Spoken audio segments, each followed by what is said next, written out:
Estamos iniciando mais um Pão das Três. Graças a Deus por este encontro. Um prazer estarmos juntos na presença de Deus, em nome de Jesus Cristo, para cantar louvores ao Senhor, celebrar a Jesus Cristo, nosso Salvador, proclamar a bendita palavra, Pão das Três, todos os dias, às 15 horas, um dos pastores da Igreja Batista em Vila das Belezas, aqui em nossa página do Facebook, tem esse encontro contigo. Bem-vindo a todos que nos acompanham. Um abraço especial a todos os irmãos da Igreja Batista em Vila das Belezas, nossa igreja, a irmãos de outras igrejas locais que nos acompanham, amigos também que estão conosco. Esperamos que este tempo seja prazeroso, primeiramente a Deus. Diante de Deus, queremos agradar a Deus. E que o tempo seja edificante, seja também muito precioso para você, para mim, para todos nós. Queremos nos alimentar da palavra de Deus. Pão significa nutrição, significa alimento, significa prazer. Por isto, o nome deste encontro, Pão das Três, às 15 horas, nosso encontro de alimento espiritual vindo da bendita palavra de Deus. Vamos ter uma palavra de oração, vamos orar. Eu convido a todos que nos acompanham, vamos ter uma palavra inicial de oração. Nosso Deus, nós te agradecemos pela bênção de mais um Pão das Três. E é bênção mesmo. Temos sentido, temos percebido, temos sido alimentados pela palavra, abençoados com este encontro virtual. Irmãos da nossa igreja local, irmãos de outras igrejas, colegas pastores, amigos, familiares, parentes, todos que acompanham o Pão das Três. Graças te damos pela vida de cada um e pedimos a tua bênção sobre este encontro, que seja na bênção do Espírito Santo, em nome de Jesus, para a tua glória, Deus Pai. Amém. Vamos cantar o hino 307 do cantor cristão Reconhecimento. Um hino muito bonito, com muita teologia, uma letra também impactante. Hino 307 do cantor cristão. Reconhecimento é o título deste hino.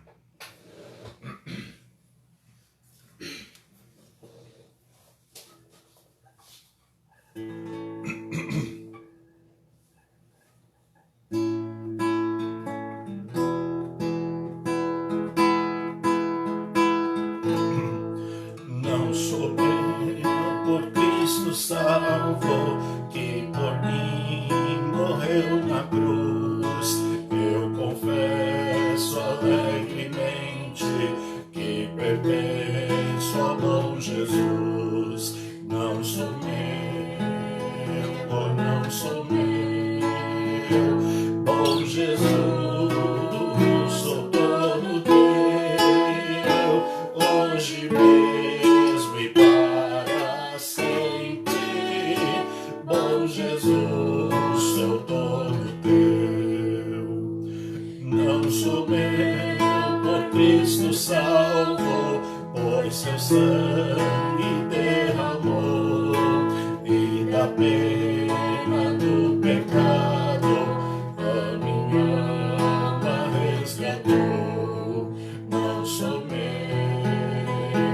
não sou meu, bom Jesus, sou todo teu, hoje mesmo e para sempre. Bom Jesus, sou todo teu. Não sou meu, a ti confio, tudo quanto chamo meu, tudo em tuas mãos entrego, pois Senhor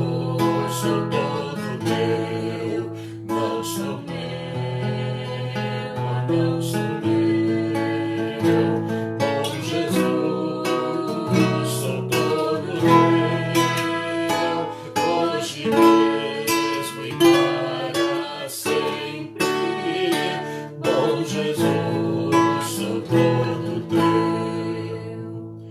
Não sou meu a santifica, tudo quanto sou, Senhor, da vaidade, da soberba, livre a mim, meu Salvador. Não sou meu, não sou meu, bom Jesus, sou todo teu, hoje mesmo e para sempre. Bom Jesus, sou todo teu.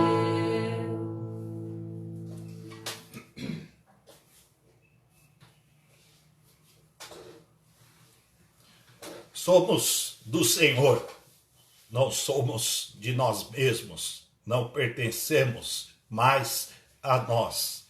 Entregamos, confiamos nossas vidas a Jesus Cristo. Portanto, toda a honra, toda a glória a Deus, todo o mérito é de Deus. Vamos pensar, vamos refletir, vamos ler a palavra de Deus. Deuteronômio, capítulo 9. É o último livro da lei de Moisés. Deuteronômio, capítulo 9, do versículo 1 ao versículo 6.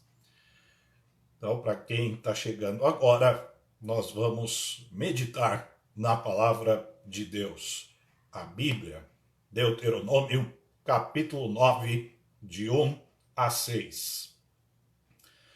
Ouve, ó Israel, hoje passarás o Jordão para entrares a possuir nações maiores e mais fortes do que tu, cidades grandes e muradas até os céus, um povo grande e alto, filhos de gigantes, que tu conheces e de que já ouviste.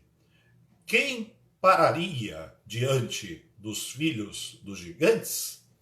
Sabe, pois, hoje, que o Senhor, teu Deus, que passa diante de ti, é um fogo que consome, e os destruirá, e os derrubará de diante de ti, e tu os lançarás fora, e cedo os desfarás, como o Senhor te tem dito.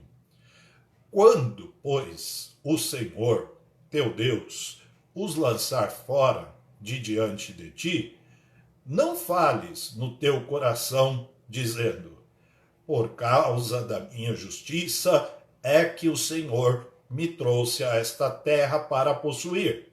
Porque pela impiedade destas nações é que o Senhor as lança fora de diante de ti.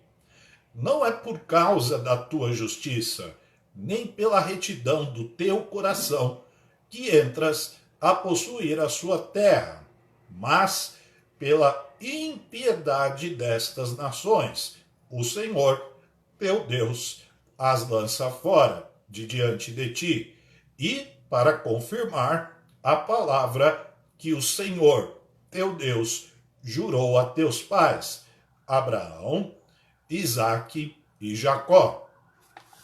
Sabe, pois, que não é por causa da tua justiça que o Senhor, teu Deus, te dá esta boa terra para possuí-la, pois tu és povo obstinado.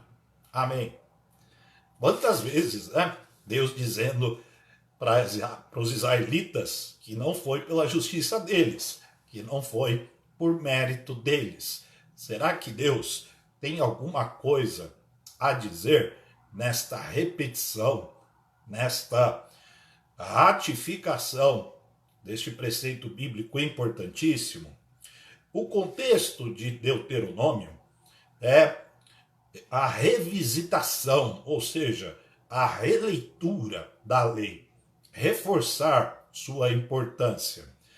As portas da terra prometida, as portas de Canaã, Moisés e os israelitas se encontram e ao destaque, o reforço, a revisitação da lei, da aliança e suas implicações para o povo de Israel.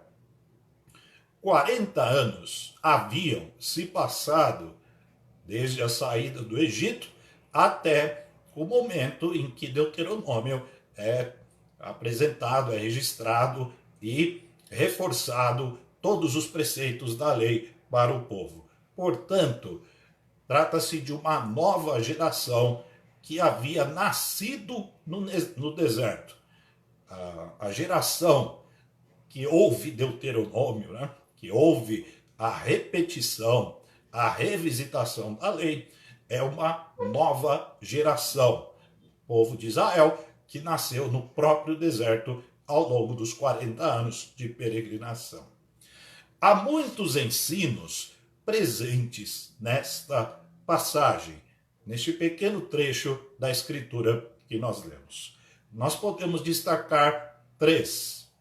Primeiro, o juízo de Deus. Nosso Deus é Deus de acerto de contas, Deus de cobrança, Deus de prestação de contas. Um segundo princípio, um segundo aspecto que nós queremos destacar é a fidelidade de Deus. Deus é fiel às suas promessas. E um terceiro aspecto, bem presente e bem ratificado pelo Senhor, bem explicitado por Deus, é que nós não temos nenhum mérito. É importante que tenhamos clareza nestes preceitos bíblicos, que são imutáveis, não mudam. Deus é Deus de juízo, Deus é Deus fiel às suas promessas, a si mesmo, à sua palavra, e nós não temos nenhum mérito quando Deus nos abençoa. O juízo pertence a Deus, portanto, ele faz o que quer, quando quer, como quer. Interessante essa questão do juízo, que às vezes nós, numa visão extremamente comprometida com o próprio viés humano, com a questão antropocêntrica, nós olhamos para Deus e queremos projetar condição humana, queremos projetar a própria existência, a própria experiência humana em Deus. Não é assim que funciona. Deus é Deus de justiça, é Deus de juízo, ele se apresenta como Deus justo, logo, ele é praticante da justiça, ele executa a justiça, isso na forma de juízo. Como ele faz isso? Como ele quer, quando quer, do modo que lhe é peculiar, do modo que lhe é prazeroso. Isso não tem nada a ver conosco, não tem nada a ver com o que nós achamos, com o que pensamos que Deus deve fazer. Esse é um primeiro aspecto aqui importante. Deus quis executar o juízo sobre os cananeus. Por exemplo, quando ele quis fazer isso? Exatamente neste momento em que se encontram os israelitas recebendo a palavra de Deus através de Moisés, às portas da terra prometida. É a hora de Deus, é o modo de Deus, é o jeito de Deus agir. Deus é fiel às suas promessas. Que preceito imutável, que segurança que podemos ter nisto. Deus fiel a si mesmo, à sua palavra. Nós não temos mérito algum. O juízo de Deus, e no versículo 4, Deus faz questão de realçar que é pela impiedade destas nações, ou seja, todas as nações que compunham ali aquele ambiente cananeu, é que o Senhor os lança fora. Então, se houvesse arrependimento daquelas nações, Deus suspenderia o juízo. Deus quis executar o juízo porque aquelas nações eram ímpias. E Deus não aceitará a impiedade de quem quer que seja, muito menos daqueles cananeus. Então, não houve arrependimento, não houve mudança, não sabemos se aquelas pessoas conheciam a Deus ou não, não se trata disso. Chegou a hora do juízo. E aquelas nações foram expulsas, foram derrotadas por Israel por causa da impiedade delas. A iniquidade dos cananeus se elevou até o céu, excedeu o limite que Deus suportou. Nosso Deus, ele tem o juízo como prerrogativa sua. De novo, ele faz o que quer, como quer e quando quer. Se ele quis, em sua perfeição, executar o juízo sobre os cananeus, exatamente naquele instante, naquele momento em que Israel estava preparada para assumir a posse da terra, bendito seja o nome do Senhor. Nosso Deus, que se revela justo, só pode fazer justiça. E Moisés ensina a nova geração, a geração dos israelitas, né? Os novos que nasceram no deserto, que Deus os usaria para exercer juízo contra os cananeus. Hora de prestar contas. Chegou a hora dos cananeus, chegou a hora do povo da Palestina prestar contas a Deus. Um outro aspecto importante que nós já realçamos é a fidelidade de Deus. Versículo 5, para confirmar a palavra que o Senhor, teu Deus, jurou a teus pais, Abraão, Isaque e Jacó. Deus não pode anular suas promessas. Ele é firme, seu caráter é imutável, ele não sofre variação. Como é bom ter um Deus assim, né? Como é bom descansarmos na imutabilidade de Deus. O que ele falou, ele cumpre. O que ele prometeu, se cumprirá. Nenhuma circunstância adversa oferece perigo a Deus. Deus é estável. O Senhor não sofre ameaças. Quem pode ameaçar a Deus? Quem pode lhe oferecer perigo? Quem pode impedir seus planos? Nosso Deus não é suscetível nem ao tempo, nem ao espaço, nem às intempéries da vida, nem os acidentes de percurso. Nosso Deus está acima e ileso, imune, isento de todas estas coisas. Se a geração que saiu do Egito fracassou, e nós sabemos que fracassou, a viagem, que era para durar cerca de 1 ano no máximo, durou 40 anos, porque a primeira geração saída do Egito fracassou, murmurou, insultou a Deus com uma completa ingratidão e pagou o preço por isso. Se aquela geração fracassou, Deus levantou outra, na mais severa condição, no próprio deserto. Por quê?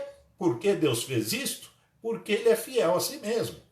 Então, descansemos na fidelidade de Deus. Nos preocupemos com o juízo de Deus. Deus exercerá o juízo contra toda impiedade. Ele é assim, ele não muda. Deus é fiel a si mesmo. Tudo o que ele prometeu, tudo o que ele propôs em seu coração, tudo o que ele decretou, tudo o que ele planeja, se cumpre. Ainda que haja circunstâncias adversas, Deus está acima, não está suscetível a estas coisas. Ele fará o que lhe apraz, ele fará o que lhe agrada. E tudo que diz respeito a Deus é perfeito, é maravilhoso. Deus, em sua perfeição, levantou outra geração, 40 anos depois, no meio do deserto, e fez com que esta geração tomasse posse da terra prometida. Um outro aspecto, que é o último que queremos destacar nesta passagem, não temos nenhum mérito, graças a Deus por isto, senão nos gloriaríamos em nós mesmos, seríamos vaidosos, seríamos soberbos. O versículo 6, eu quero repetir a leitura dele. Sabe, pois, que não é por causa da tua justiça que o Senhor, teu Deus, te dá esta boa terra para possuí-la, pois tu és povo obstinado. De fato, aquela geração que estava para tomar posse da terra, ela não havia participado dos erros cometidos pela geração anterior. Poderia até se desculpar dizendo, olha, a gente não tem nada a ver com os erros, com os pecados da geração anterior. O pastor Israel, ontem falando sobre justificação no Pão das Três, ele falou sobre o pecado imputado, né? O pecado do jardim do Éden, que se esparramou por toda a raça humana. Estando nós lá ou não estávamos, o pecado nos foi imputado.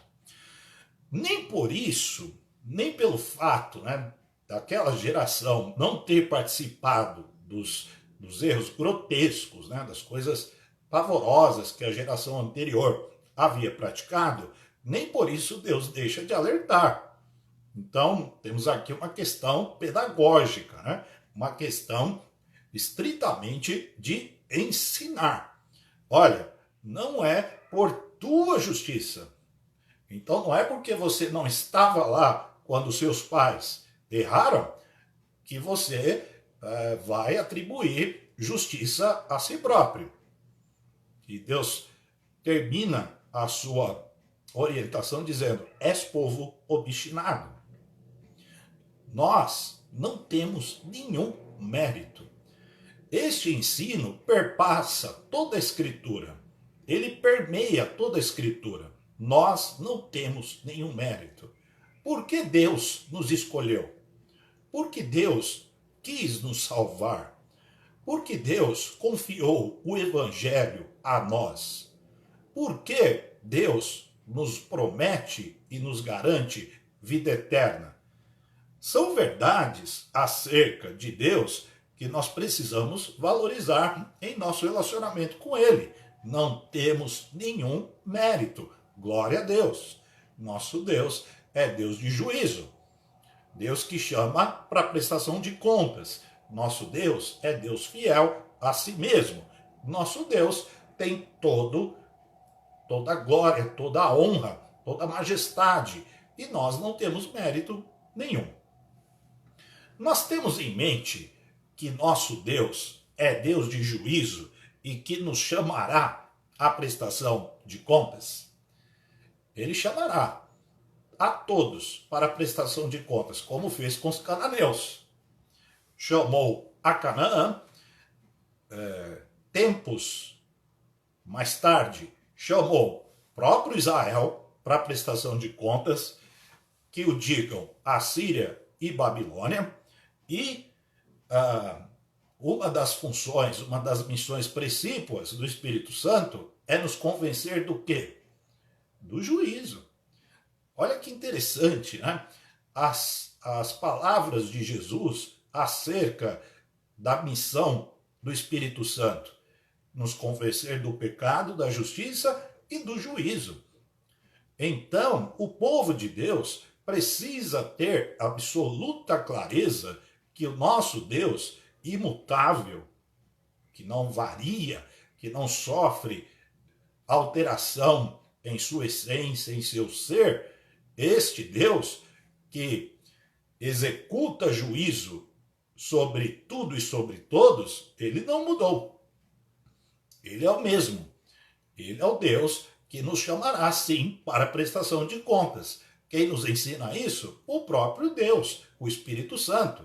A palavra inspirada está repleta de ensinos, de referências acerca disto. Se dizemos que Deus é imutável, e Ele é, então não há mudança nesse padrão. Haverá juízo. Outra coisa, nós temos confiado nas promessas do Senhor?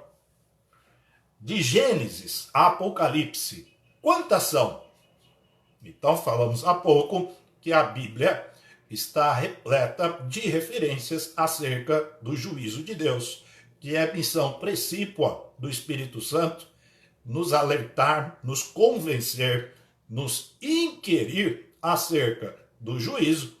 Então, o povo de Deus tem que ter clareza sobre isso. Mas o povo de Deus também tem que ter clareza sobre as promessas do Senhor. Porque neste trecho que nos debruçamos hoje sobre ele, estas três coisas estão presentes. Deus é Deus de juízo e o nosso Deus é Deus de promessas. Vamos aprender então. De Gênesis a Apocalipse, quantas são as promessas? Como elas se cumprem? Como elas já se cumpriram? Quantas ainda estão para se cumprir? Vou fazer uma passagem bem rápida aqui e espero que todos sejam abençoados por Deus e consigam perceber que o nosso Deus é Deus de promessa, que Ele promete e as promessas se cumprem. E todas elas dizem respeito a nós de alguma maneira. Noé, precisamos dizer mais alguma coisa?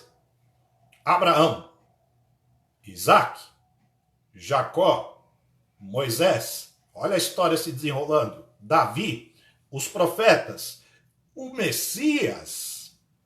E aí nós temos um divisor de águas aqui, não somente o Messias, como alguém em quem as promessas se cumprem, alguém que cumpre as promessas e ao mesmo tempo alguém que promete. Então, as promessas do Messias em diante, o Consolador, ele prometeu, o Espírito Santo.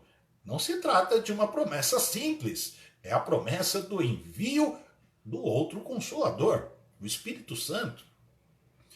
A promessa da igreja, Jesus prometeu à igreja. Olha aí a igreja. A promessa do porvir, da consumação dos séculos, do fim dos tempos. Quantas são as promessas? Pegamos então de Noé até o Apocalipse. E a história vem demonstrando que as promessas se cumprem, a história do povo de Deus, a minha história, a tua história, todos nós estamos envoltos nas promessas do Senhor. Então, Deus de juízo, Deus de execução do juízo por causa da sua natureza justa, Deus fiel que não pode negar a si mesmo, Deus que é fiel ao seu plano, à sua promessa, aos seus decretos, à sua palavra, e nós, para o bem ou para o mal, somos implicados nisto.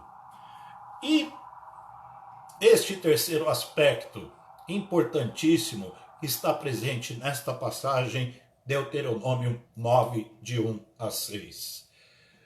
Toda a glória é de Deus. Todo mérito, todo tributo é a Ele. Toda atribuição de glória, de êxito é dele. Parte do coração dele. Nós não somos merecedores de nada, nem de um olhar do Senhor. Então, de novo, aquelas perguntas inquietantes. Por que você e eu estamos agora diante da palavra de Deus? Por quê? Por que Ele nos deu isto? Por que Ele permitiu que nós pertencêssemos a uma igreja? Por que Ele permitiu e Ele coordenou e Ele concatenou os eventos de modo que você e eu estivéssemos agora conectados aí por uma ferramenta tecnológica, proclamando sua palavra e bendizendo o seu nome? E quantas coisas, todas elas ligadas às promessas de Deus, ao seu caráter santo, à sua justiça, à sua pessoa. Não há nada em nós que justifique Deus ter nos colocado nesta situação. Israel, saiba muito bem, não é por causa da tua justiça. Israel, não pense que por você não ter estado com a geração anterior, que você tem justiça própria. Não tem, és povo obstinado. Nós sabemos muito bem o que merecíamos de Deus. Sua ira, sua indignação, sua repulsa, sua rejeição. Deus nos amou. Deus, em graça, nos levou para junto de si. Graças a Deus por isso. O que Deus quer, Ele faz. O que Deus promete, Ele cumpre. E Deus chamará todas as coisas para a prestação de contas. Nem o Egito, nem os ferozes cananeus, nem mesmo os infiéis israelitas impediram o Senhor de ser fiel. Não impediram o Senhor, que não está suscetível a perigos. Nosso Deus não é suscetível às intempéries, a ameaças. Nada pode ameaçá-lo, ninguém pode ameaçá-lo, nenhuma circunstância pode ameaçá-lo, nem a nossa infidelidade terrível, diabólica, pode ameaçá-lo, porque ele é Deus. E se necessário for mudar céu e terra, ele mudará. Se necessário for gerar um outro povo no meio do deserto por 40 anos para tomar posse da terra que ele prometeu a Abraão, Isaque e Jacó, ele o fará e o fez porque ele é Deus. Isto nos conforta, isto nos dá descanso, isto nos dá paz. Nosso Deus, Deus de juízo, de prestação de contas, de cobrança, Deus fiel, e que suas promessas podem nos abençoar em múltiplas formas, a multiforme graça, né? E nós não temos nenhum mérito quanto a isso. Nada pode ameaçar o trono de equidade, de justiça e de retidão do nosso Deus. Tudo que ele promete, ele cumpre. Portanto, glória a Deus. Bendito seja o nome do Senhor. Toda glória a ele, todo louvor, todo culto. Graças a Deus, porque nós estamos na perfeição de Deus. Estamos envoltos em sua liberdade plena, soberana, livre, perdão pela redundância, em sua perfeição perfeita, perdão pela redundância. É isto, Deus nos envolveu em si, em sua perfeição, em sua liberdade. E ainda que haja juízo, e haverá, bendito seja o nome do Senhor, que estejamos prontos para o juízo, que estejamos prontos para a prestação de contas, aqui diante da igreja e no porvir diante do trono celestial, porque o porvir também é promessa do Senhor. E o Espírito Santo nos ensina e nos convence. Haverá juízo. Que Deus nos abençoe. Que Deus abençoe a você, sua família e a todos que nos acompanham neste Pão das Três. Pedidos de oração. Temos gratidão, hein? Temos motivos para louvar a Deus e também temos alguns pedidos de oração. Gratidão. Nós recebemos um pedido no Pão das Três aí desta semana, num dos, não me lembro qual, a irmã Santina pedindo oração por sua sobrinha Jaqueline. Ela já está melhor, graças a Deus. Também oramos pela recuperação de 2 casais da nossa igreja que estavam aí passando por enfermidades, o Tiago e a Eliane, e o Hugo e a Rafaela. Falamos sobre isso no Pão das Três. E hoje recebemos notícia de que estão bem também. Graças a Deus. E vamos agradecer a Deus por todos, né, que estão tendo aí recuperação na saúde, que estão se recuperando de alguma forma. Eu estou enfatizando aqui a questão da saúde, mas há N motivos de gratidão. Agradecer pela salvação, né, gente? O maior bem, a nossa fé, a igreja, o evangelho, a liberdade que temos em Cristo, a paz que desfrutamos, o auxílio presente do Senhor. Pedidos de oração, nós precisamos orar pela família do irmão Equias. Então, oremos por sua esposa Elizabeth e por seu neto Mateus, que estão enfermos. Um pedido de oração, também feito através do Pão das Três, a irmã Rose pede oração por seu sobrinho Thierry, que é o filho da Sorene.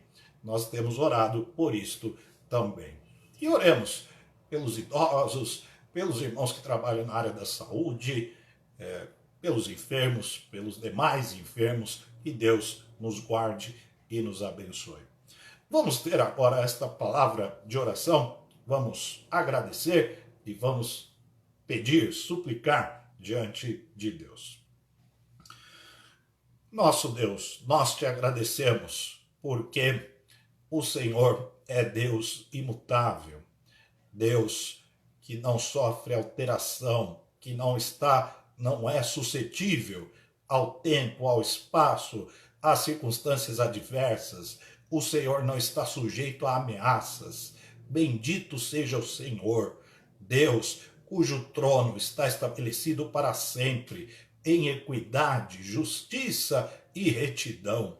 Grande é o Senhor, Deus de Moisés, Deus da igreja, Deus de ontem, Deus de hoje, Deus de eternamente. Louvado e engrandecido seja o nome do Senhor. Te agradecemos pelo cuidado do Senhor sobre a vida do Tiago, da Eliane, também do Hugo, da Rafaela. Te agradecemos pela bênção sobre a sobrinha da irmã Santina, Jaqueline. Pedimos, Deus, que tu intervenhas em favor dos que estão enfermos. O Thierry da Sorene, pedimos a tua bênção sobre a família do irmão Equias, a Beth, o Mateus. Guarde estas pessoas do mal, que tu também protejas do mal nossos irmãos que trabalham na área da saúde e os demais enfermos da nossa igreja, familiares nossos, amigos, parentes. Senhor, misericórdia, pedimos a tua bênção sobre cada vida, sobre cada irmão que nos acompanha neste Pão das Três, amigos, irmãos de outras igrejas, pastores, colegas, as famílias da Igreja Batista em Vila das Belezas, sejam elas cercadas por muros da tua misericórdia, abarcadas por tua benevolência, protegidas, escondidas em Cristo Jesus. Guarde nossas famílias do mal. Te louvamos por este Pão das Três, te agradecemos por este encontro, porque o Senhor nos abençoou. Em nome de Jesus, amém. Nós vamos cantar uma música, ela está fundamentada no Salmo 97. Abre lá no Salmo 97, vamos dar uma olhadinha lá. Salmo 97.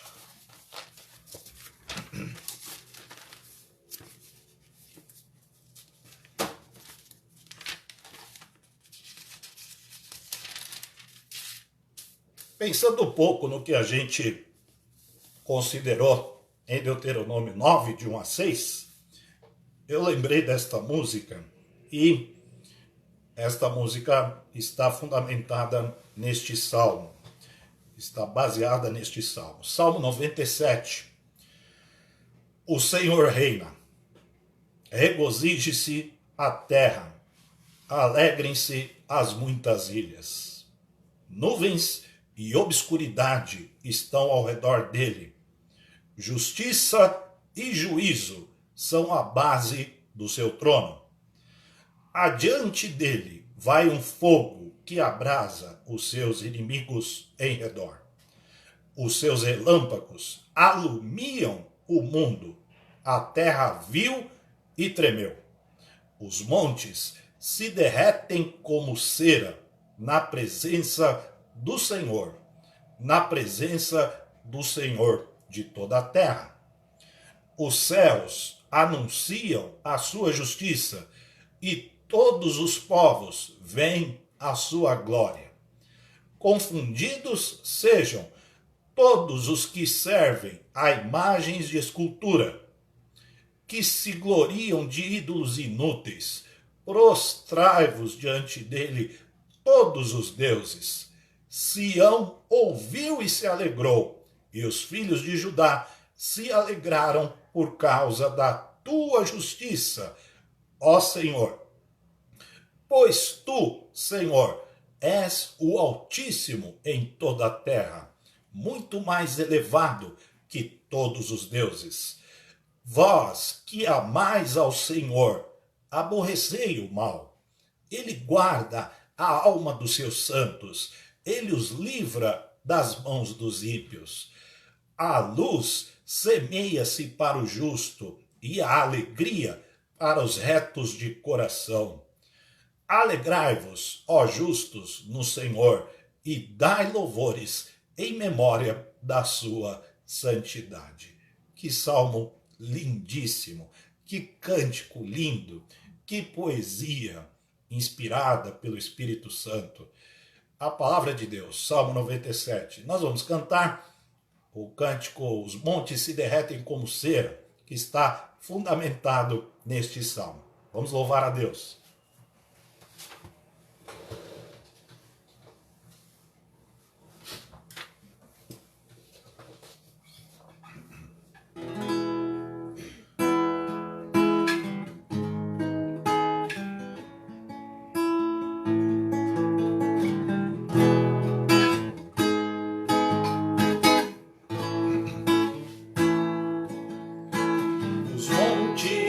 Se derretem como cera na presença do Senhor, na presença do Senhor de toda a terra.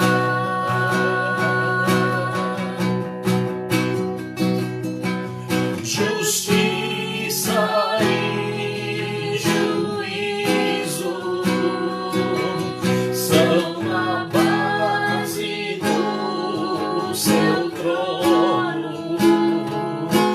Os seus relâmpagos clareiam o mundo. A terra viu e tremeu.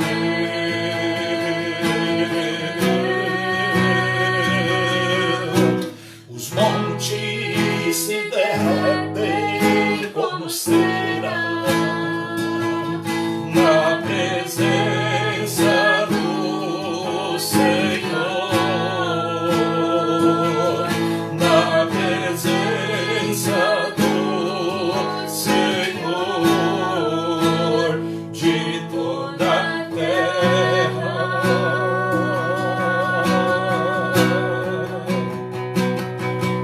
Justiça e juízo são a base do seu trono. Os seus relâmpagos clareiam o mundo. A terra viu e tremeu.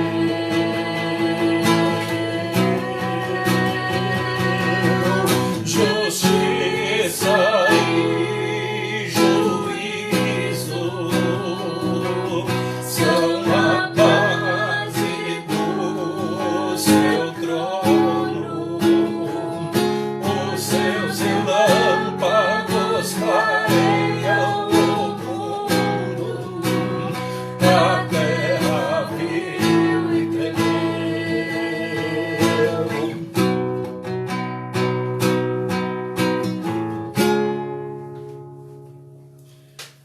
Salmo 97, graças a Deus, cântico lindo, maravilhoso. Estamos chegando, ao final de mais um Pão das Três. Deus abençoe você.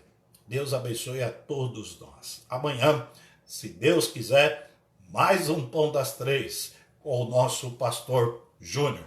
Até lá, se Deus quiser. Deus abençoe.